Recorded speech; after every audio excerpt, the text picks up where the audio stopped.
আমরা যে সময়টা কাজ করেছি সেই সময়টা আসলে আমাদের জন্য অনেক বেশি সৌভাগ্যের ছিল।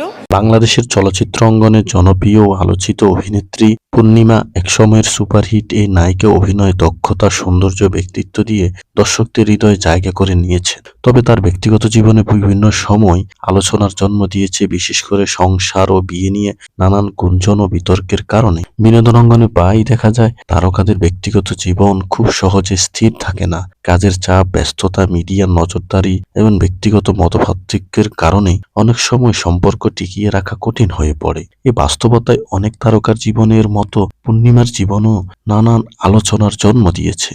বিভিন্ন সময় সামাজিক যোগাযোগ মাধ্যমে, গণমাধ্যমে পূর্ণিমার একাধিক বিয়ে নিয়ে নানান গুঞ্জন ছড়িয়েছে। যদিও এইসব বিষয় তিনি খুব বেশি প্রকাশ্যে কথা বলেন না। ব্যক্তিগত জীবনকে সাধারণভাবে তিনি আড়ালে রাখতে পছন্দ করেন। সম্পর্ক বিশেষজ্ঞদের মতো সংসার ভেঙে যাওয়ার পেছনে সাধারণত কয়েকটি কারণ রয়েছে: পারস্পরিক বোঝাপড়ার অভাব, বিশ্বাসের সংকট, ব্যস্ত পেশাগত জীবন, মানসিক দূরত্ব, পারিবারিক ও সামাজিক চাপ। বিশেষ করে বিনোদন অঙ্গনে কাজ করা তারকাদের ক্ষেত্রে এইসব বিষয় আরো জটিল হয়ে ওঠে। শুটিংয়ে ভ্রমণ, মিডিয়ার চাপ, ব্যক্তিগত গোপনীয়তার অভাব অনেক সময় দাম্পত্য জীবনে প্রভাব ফেলে। তবে অনেক ভক্তই মনে করেন একজন শিল্পীর ব্যক্তিগত জীবনের চেয়ে তার কাজেই বেশি গুরুত্বপূর্ণ। পূর্ণিমা তার অভিনয় দিয়ে বাংলা সিনেমার যে অবদান রেখেছেন সেটাই তাকে আজও দর্শকদের কাছে প্রিয় করে রেখেছে। সাম্প্রতিক সময় সোশ্যাল মিডিয়ায় পূর্ণিমার একটি ছবি ভাইরাল হয়েছে।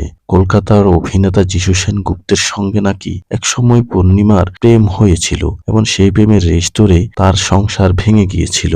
এমন সব খবর নিয়ে চাঞ্চল্য তৈরি হয়েছে সামাজিক যোগাযোগ মাধ্যমে। তবে এসব বিষয়ে মুখ খুলতে নারাজ এই অভিনেত্রী। সব মিলিয়ে বলা যায়, সংসার ভাঙা বা সম্পর্কের টানাপোড়েন শুধু কোনো একজন তারকা নয়, সমাজের বিভিন্ন স্তরে ঘটে থাকে।